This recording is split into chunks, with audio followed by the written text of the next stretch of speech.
இது வந்து எனக்கு கொஞ்சம் வேதனையை கொடுத்த விஷயம். நான் அப்போ வந்து ஆஃபீஸராக இருந்தேன். நான் மெட்ராஸ்லேயே ஒரு ஆஃபீஸில் ஒரு 6-7 வருஷம் ஆஃபீஸராக வேலை பண்ணிட்டு இருக்கும் பொழுது எனக்கு ப்ரொமோஷனில் ஆந்திரா ஸ்டேட்டில் போட்டாங்க. அங்கே போய் ஒரு 2 வருஷம் வேலை பண்ணிவிட்டு திரும்பி நான் மெட்ராஸுக்கு வந்த உடனே வேறு இன்னொரு ஆஃபீஸில் என்னை ஆஃபீஸராக போட்டாங்க. அங்கே நான் வேலை பண்ணிட்டு இருக்கும் பொழுது தான் விஜிலன்ஸ் ஆஃபீஸர்கிட்ட இருந்து ஒரு லெட்ரு வந்தது. நான் மெட்ராஸில் நான் வேலை செய்திருந்த அந்த பழைய ஆஃபீஸில் ஒரு கேஸ் வந்து ராங்காக செட்டில் ஆகிருக்கு. அது எதை வச்சு நீங்கள் அப்படி செட்டில் பண்ணீங்க அப்படின்னு சொல்லிவிட்டு நீங்கள் நேராக வந்து எக்ஸ்பிளைன் பண்ணுங்க அப்படின்னு கொடுத்துருந்தாங்க. நான் அந்த பழைய ஆஃபீஸை விட்டு நிறைய வருஷம் ஆகிட்டதுனால வெளியில் வந்து எனக்கு என்ன கேஸ் என்னன்னு, நம்ம நிறைய கேஸு செட்டில் ஆகிருப்போம், இது எந்த கேஸு நம்ம வந்து ராங்காக செட்டில் பண்ணோன்னு தெரியலையே, சரி நம்ம நேராக போனால் என்னென்னு தெரியும் அப்படின்னு சொல்லிவிட்டு அவங்க சொன்ன டேட்டுக்கு நான் விஜிலன்ஸ் ஆஃபீஸரை பார்க்க போனேன். அங்கே போகும்பொழுது அந்த பழைய ஆஃபீஸில் நான் போய் ஜாயின் பண்ணுறதுக்கு முன்னாடி இருந்த ஆஃபீஸரு, அப்புறம் நான் ஆந்திராவுக்கு போகும்பொழுது வந்து ஜாயின் பண்ண அந்த புது ஆஃபீஸர் எல்லோரும் அங்கே நின்றுட்டு இருந்தாங்க. என்னை பார்த்தோன்னே அந்த புது ஆஃபீஸர் சொன்னார், மேடம் இது என் பீரியட்லேயே நடக்கலை, ஆனால் என்னையும் கூப்பிட்ருக்காங்க, ஏன்னே தெரியல அப்படின்னாரு. நான் ஜாயின் பண்ணுறதுக்கு முன்னாடி வேலை பண்ணியிருந்தேன் அந்த ஆஃபீஸர் வந்து, மேடம் நான் எது பண்ணாலும் நான் ரூலிங்ஸ் என்ன ஒரு சொல்லுதோ அப்படி தான் நான் செய்வேன், நான் தப்பு பண்ணுறதுக்கு சான்ஸே கிடையாது, என்ன எதுக்கு கூப்பிட்ருக்காங்கன்னு தெரியலன்னு. என்னடா இது 2 பேரும் இப்படி சொல்கிறாங்களே, நம்ம என்ன தப்பு பண்ணோன்னு தெரியலையே, சரி நம்ம விஜிலன்ஸ் ஆஃபீஸரே நேராக போய் பார்க்கலான்னு சொல்லிட்டு நான் அவர் இருந்த அந்த ரூமுக்கு போனேன்.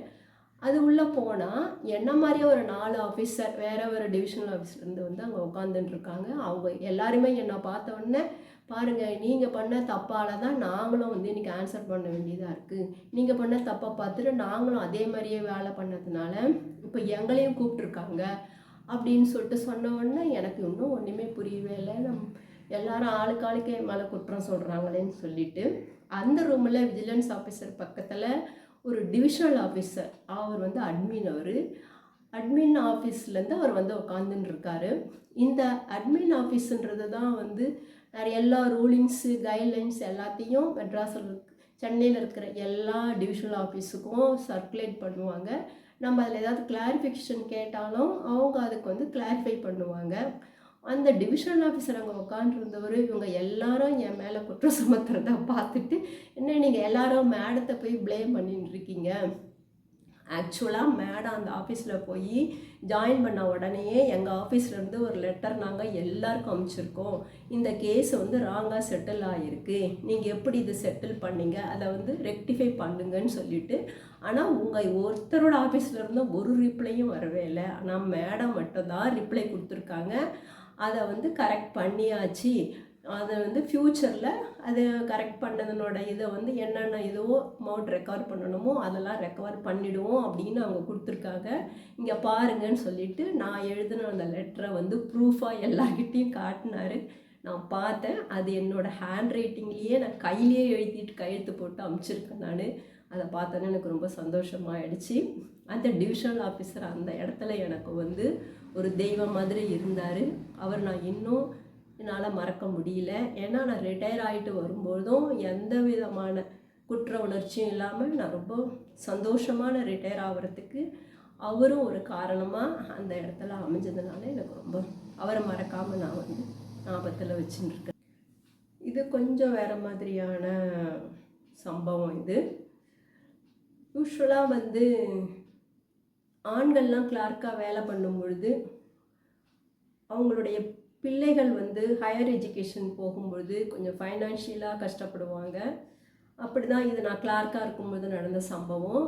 ஒரு கிளார்க் வந்து அவருடைய மகனை வந்து டாக்டருக்கு படிக்க வைக்கிறதுக்கு கொஞ்சம் கஷ்டப்பட்டார். அவருடைய மகன் வந்து +2ல் வந்து ஸ்கூல் ஃபஸ்ட்டு வந்திருந்தான். இது வந்து ஒரு 1995க்கு முன்னாடி நடந்தது. அப்போல்லாம் வந்து நீட் எக்ஸாம் கிடையாது. மார்க்கில் +2 மார்க்கை வச்சு அந்த மெரிட்லேயே டாக்டர் சீட்டு கிடைக்கும். பையன் வந்து டாக்டர் ஆகணும்னு ரொம்ப ஆசைப்பட்டான். ஆனால் இவருடைய ஒய்ஃபு வந்து ஹவுஸ் ஒய்ஃபு, இவருக்கு வந்து ஃபைனான்ஷியலாக ரொம்ப கஷ்டப்பட்டதுனால அவர் பையனை டாக்டருக்கு படிக்க வைக்காமல் இன்ஜினியரிங் சேர்க்கறதுக்கு இருந்தார். இது எனக்கு தெரிஞ்சவொடனே எனக்கு ரொம்ப மனசு கஷ்டமாச்சு. குழந்தைங்களோட ஆசையை முடிஞ்ச வரைக்கும் இந்த படிப்பு விஷயத்தில் நம்ம நிறைவேற்றுறதுக்கு தானே பார்க்கணும். அதனால் நான் அவர்கிட்ட சொன்னேன், சார் உங்களுக்கு எந்த அப்ஜெக்ஷனும் இல்லைன்னா நான் உங்களுக்கு பணம் தரேன், கடனாக தரேன், நீங்கள் உங்கள் பையனை வந்து டாக்டருக்கு சேர்த்து விடுங்க, அப்புறம் எப்போ உங்களுக்கு பணம் கிடைக்குதோ அப்போ திருப்பி கொடுங்க, நான் நடுவில் கேட்க மாட்டேன்னு. அவரும் சரின்னு சொன்னார். அப்புறம் நான் கொடுத்தோன்னே அவர் பையனை டாக்டருக்கு சேர்த்து விட்டார். இது நடந்து ஒரு 15-20 வருஷம் இருக்கும். அப்போ வந்து என்னுடைய கணவரும் அவருடைய ஃப்ரெண்டும் இந்த கிளார்க்கு இருக்கிற அந்த ஊருக்கு வேறு ஒரு வேலையாக போனாங்க.